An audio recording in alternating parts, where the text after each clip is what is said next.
Captain America के last episode के अंदर हमने देखा था कि बकी बार्न्स के ऊपर एक पूरा का पूरा ट्रायल चल रहा है, क्योंकि दरअसल दुनिया को ये पता चल चुका है कि कैप्टन अमेरिका जो कि इस वक्त बकी बार्न्स बना हुआ है, इससे पहले वो विंटर सोल्जर नाम का एक खतरनाक किस्म का विलन हुआ करता था और रशिया के लिए काम करता था। और इसने जो है बेसिकली अमेरिका को डिस्ट्रॉय करने और अमेरिका के प्रेसिडेंट को मारने की भी कोशिशें करी हैं। तो इन सारे के सारे ट्रायल के अंदर बकी को जो है इनोसेंट प्रूव करने की कोशिश की जा रही है। लेकिन इसी के साथ साथ हमने देखा कि रेड स्कल की बेटी सिन जो है वो जेल से आज़ाद हो चुकी है और बकी के पूरे ट्रायल के अंदर मुसीबतों पर मुसीबतें लाई जा रही है। और हमने देखा कि किस तरीके से लास्ट एपिसोड के अंदर उसने फैल्कन और नताशा को पकड़ के स्टैच्यू ऑफ लिबर्टी के अंदर कैद कर लिया है और उसने इस बात की शर्त रखी है कि अगर बकी यहाँ पे नहीं आया तो वो इन दोनों के साथ स्टैच्यू ऑफ लिबर्टी को उड़ा के रख देने वाली है।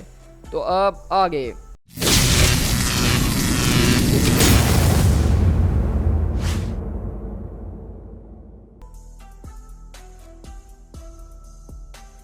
तो उसी तरह हम देखते हैं कि बेसिकली यहाँ पे बकी बार्न्स जो है सारे के सारे लोगों से मुकाबला करना शुरू करता है, जिसके अंदर मास्टरमैन, उसके छोटे मोटे चेले और सिन मौजूद होती है। और हम देखते हैं कि बकी यहाँ पे मास्टरमैन के साथ जब मुकाबला कर रहा था तो वो इस बात का अंदाज़ा लगा लेता है कि वो काफ़ी ज़्यादा एक स्ट्रॉन्गर बीइंग है, जितना उसने एक्सपेक्ट नहीं करा था। लेकिन वो इतना ज़्यादा तेज़ नहीं है। लेकिन तब जाके बकी को एहसास होता है कि नहीं भाई, ये तो गलत है, वो स्ट्रॉन्गर के साथ साथ काफ़ी ज़्यादा तेज़ भी है। और हम देखते हैं कि मास्टरमैन यहाँ पे बकी के ऊपर काफ़ी ज़्यादा भारी पड़ रहा होता है और उसको यहाँ से वहाँ उठा के फेंक रहा होता है और कहता है कि तुम सच में एक बहुत ही बड़े फूल हो जो कि तुम्हें लगा कि तुम मुझे यहाँ पे आके मार सकते हो। लेकिन अगले बार हम देखते हैं कि स्टीव रॉजर्स यहाँ पे पहुंचते हैं और ज़बरदस्त तरीके से उसके ऊपर अटैक करते हैं। और उसी तरह हम देखते हैं कि स्टीव रॉजर्स के साथ साथ यहाँ पे शैरन भी जो है वो बेसिकली बैकअप प्रोवाइड करने के लिए पहुंचती है। और हम देखते हैं कि स्टीव उसको शील्ड फेंकते हुए देते हैं और कहते हैं कि तुम जाओ फौरन से सिन के पीछे, सैम और नताशा को जाके बचाओ, हम यहाँ पे बाकी के सारे लोगों से निपट लेंगे। और उसी तरह हम देखते हैं कि वहाँ पे बकी बेसिकली सारे के सारे लोगों को डॉच करता हुआ, अपनी शील्ड की मदद से गोलियों को डिफ्लेक्ट करता हुआ सीधा जो है उस टावर के अंदर पहुंचता है ताकि जल्द से जल्द जो है वो सिन के पास पहुंच सके। और हम देखते हैं कि सिन वहाँ पे ऑलरेडी टावर के ऊपर पहुंच चुकी होती है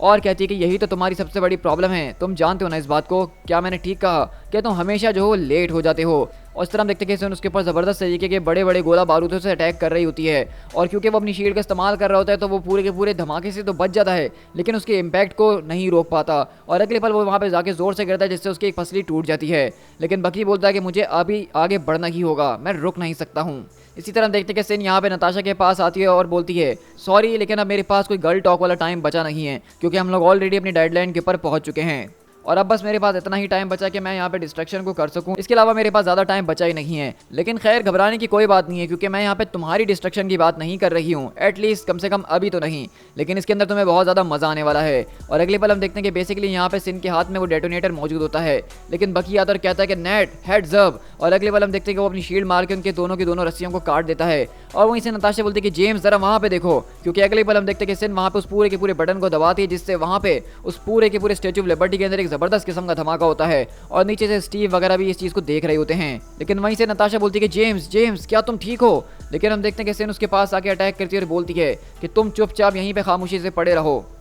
आखिरकार तुम कब सीखोगे कि जब तुम्हें धमाके से उड़ा दिया जाए तो तुम्हें नीचे पड़े रहना चाहिए, इडियट। मैं यहाँ पे चाहूँ तो रुक के तुम्हें जान से मार सकती हूँ, लेकिन मैं तुम्हें इतनी आसानी से नहीं मारूंगी, बल्कि मैं चाहती हूँ कि हमारे बीच एक लॉन्ग फाइट चले जो कि आगे ज़रूर होगी। लेकिन इसी तरह बकी बोलता है कि नहीं, तुम्हें कोई फाइट वाइट नहीं मिलने वाली लेडी, आज तुम मेरे हाथ लग गए और आज मैं तुम्हें यहाँ से जाने नहीं दूंगा। लेकिन फैल्कन बोलता है कि बकी नहीं, तुम्हें वहाँ पे नहीं जाना होगा, उसको जाने दो। लेकिन हम देखते हैं कि वहीं से जैसे ही सिन कूदती है अपने जेट पैक को लेते हुए तो बकी उसके पीछे कूदता है उसको पकड़ने के लिए। लेकिन वहीं से सिन जो है पीछे पलटती है और अपनी पिस्टल से उसके ऊपर अटैक करके उसको नीचे फेंक देती है। और उसी तरह हम देखते हैं कि बकी सीधा स्टैच्यू ऑफ लिबर्टी से नीचे गिर जाता है और फैल्कन अगले पल उसको उड़ते हुए जाता है सीधा बचाने के लिए। और उसी तरह हम देखते हैं कि फैल्कन वहाँ पे बकी को नीचे गिरने से पहले ही हवा के अंदर पकड़ लेता है। और वहीं से नताशा बोलती है कि सच में ये मेरे ख्याल से सच में होने वाला एक लकीस्ट मैन अलाइव है। लेकिन एक्चुअली हम अभी तक जिंदा क्यों हैं? क्योंकि हम देखते हैं कि दरअसल यहाँ पे नताशा और सैम के लिए जो बॉम्ब्स लगाए थे उनको अभी तक डेटोनेट नहीं किया गया है, जबकि उनका टाइमर खत्म हो चुका है। और फैल्कन बोलता है कि ये तुमने अपनी जिंदगी के अंदर सबसे ज़्यादा स्टूपिडेस्ट चीज़ करी है जो कि मैंने आज तक तुम्हें करते हुए देखा है। वहीं से बकी बोलता है कि गाइस बोथ ऑफ यू, मैं बिल्कुल ठीक हूँ, बस थोड़ी बहुत खरोच वगैरह आई है, लेकिन मैं ठीक हूँ।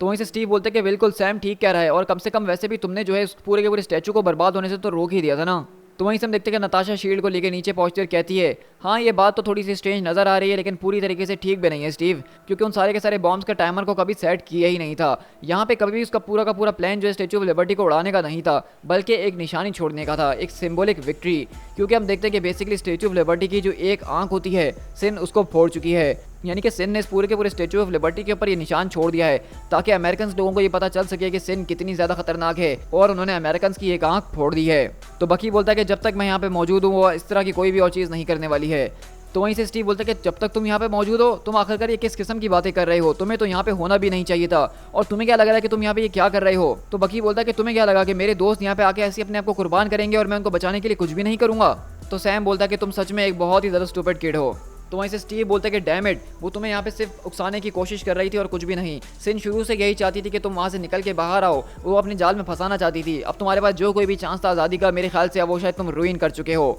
तो वहीं से बकी बोलता है कि मैं इस बात को जानता हूँ लेकिन इससे मुझे कोई फ़र्क नहीं पड़ता है, हम वापसी वहाँ पर जाएंगे जहाँ से हमने इसकी शुरुआत करी थी और मैं उन सब चीज़ों को फेस करने के लिए तैयार हूँ। और इसी तरह हम देखते हैं कि बेसिकली बकी बांस को दोबारा से अदालत के अंदर बुलाया जाता है और जज साहब बोलते हैं कि आप सबको इस पूरी की पूरी कार्रवाई को शुरू करने से पहले ही मैं आपको बता देना चाहता हूँ कि जो कुछ भी आपने करा है मिस्टर बांस, उससे मैं काफ़ी ज़्यादा डिसअपॉइंटेड हुआ हूँ, क्योंकि आपको मेरी और कमांडर रॉजर्स की तरफ से स्ट्रिक्ट इंस्ट्रक्शंस दिए गए थे कि आप इस पूरी की पूरी सिचुएशन के अंदर कुछ भी नहीं करेंगे और उसको दूसरे लोग हैंडल कर लेंगे, लेकिन इंस्टेड आपने पूरी की पूरी कस्टडी से भागने का फैसला करा और हीरो बनने की कोशिश करी। तो इसलिए इस बात को ध्यान में रखिएगा कि आपकी जो हीरोपंथी है वो आज इस मेरे पूरे के पूरे फैसले के ऊपर ज़रा भी असर नहीं डालने वाली है।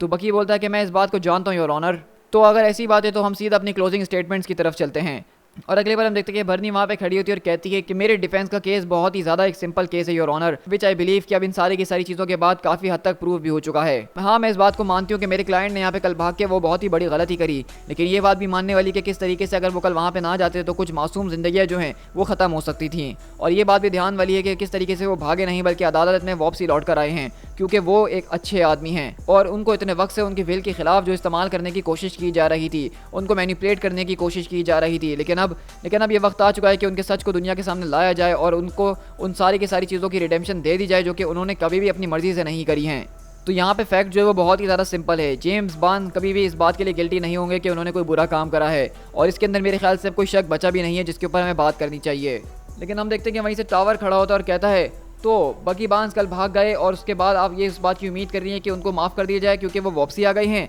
तो मैं इन सारे के सारे फसाद की जड़ तक पहुंचना और आप लोगों से ये सवाल करता हूं इस पूरे के पूरे केस के अंदर योर ऑनर कि आखिरकार कभी भी इनकी गलती होती ही कब है, और इनसे मेरा मतलब है कि पूरी की पूरी सुपर हीरो कम्युनिटी, आखिरकार हम इनको किस चीज़ के लिए जो है ब्लेम करें, आखिरकार इनके ऊपर कानून कब लागू होना शुरू होंगे। क्या हम इसी तरह से इन सारे के सारे लोगों के इस बात को ध्यान में रखेंगे कि वो एक सुपर हीरो हैं, उन्होंने लोगों को बचाया, तो वो अब चाहे कोई भी गलती कर ले उसको हम मानेंगे नहीं? क्या अब ये वक्त आ चुका है कि हमें इस बात को मान लेना चाहिए? आखिरकार हमारी सिटीज़ के ऊपर कितनी बार अटैक होगा, हमारी बिल्डिंग्स को कितनी बार उड़ाया जाएगा, कितने ज़्यादा लोगों को मरना पड़ेगा, और उसके बाद भी हम बस यही सुनते हैं ये सब उसने नहीं करा बल्कि वो एक स्क्रल था, या फिर उसको किसी डीमन ने पोजेस कर लिया था, या फिर ये उसका एक दूसरा वर्जन है जो कि दूसरी डायमेंशन से आया है, या फिर वो एक पूरे के पूरे माइंड कंट्रोल के अंदर था। तो मेरा सवाल आपसे ये है योर ऑनर कि आखिरकार कब तक ये सारे के सारे सुपर हीरोज इस तरह के कांड करने के बाद अदालत से इसी तरह बाइज्जत बरी हो जाएंगे, और आखिरकार उनके ऊपर कब तक कोई भी कानून लागू क्यों नहीं होगा? आखिरकार कब वो दिन आएगा जब हम इस तरह के मास्क मैन को भी जो है ब्लेम करना शुरू करेंगे, और वो कब अपनी गलतियों की रिस्पॉन्सिबिलिटी उठाएंगे? तो यहीं से बकी खड़ा होता है कहता है कि ये बिल्कुल ठीक कह रहा है जज।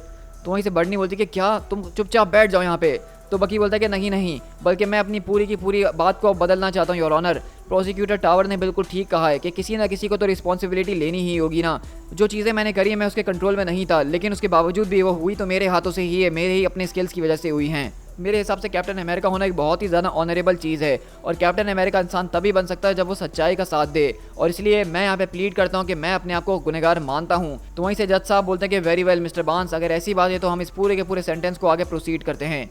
मैंने आपके केस को बहुत ज़्यादा बारीकी से देखा है, लेकिन यहाँ पे मैंने सिर्फ आपके केस को नहीं बल्कि एक पूरी की पूरी बिगर पिक्चर को देखा है। वो सारे के सारे चार्जेस नहीं जो कि आपके ऊपर लगे हुए हैं, बल्कि उन सारे के सारे सर्कमटेंसेस को भी जो कि इस वक्त हमारे इर्द गिर्द घूम रहे हैं, जिसके अंदर आपने ये सारी की सारी हरकतें करी हैं। और मैंने उन चीज़ों को भी नज़र में रखा है जो चीज़ें आपने कैप्टन अमेरिका बनने के बाद करी हैं। प्रोफेसर फोस्टास ने जिस तरीके से हमें डिस्प्ले करके बताया कि माइंड कंट्रोल क्या है और किस तरीके से उसके ज़रिए किसी भी इंसान को अपनी उंगलियों पर नचाया जा सकता है और उसके अंदर उसकी कोई गलती नहीं होती है, और किस तरीके से आप यहाँ पे खड़े हुए और आपने सच्चाई का साथ दिया और सारे के सारे गुनाहों को अपने सर पे लेने का फैसला करा, ये वो चीज़ें जो कि ज़्यादातर लोग इस दुनिया के अंदर कर नहीं सकते हैं।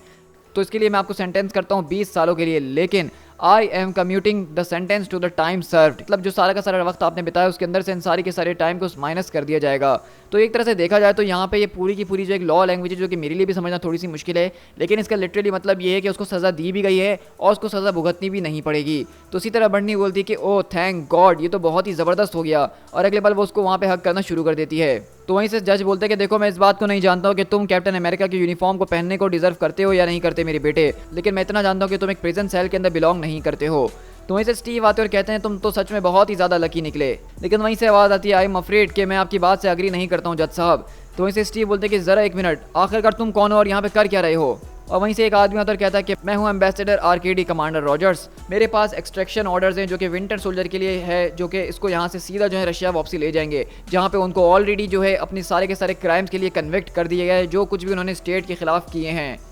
दी and.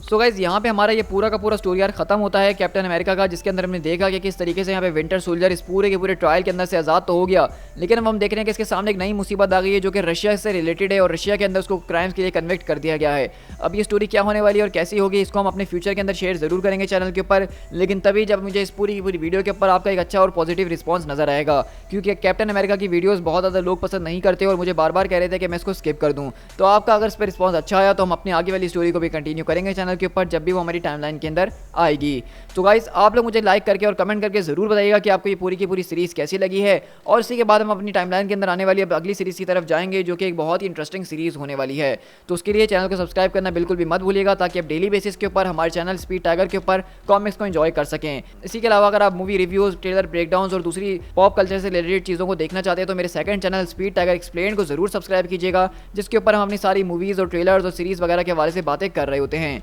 So guys this is speed tiger, मिलते हैं अपने किसी और कॉमिक बुक सीरीज़ के साथ। Till then thank you so much.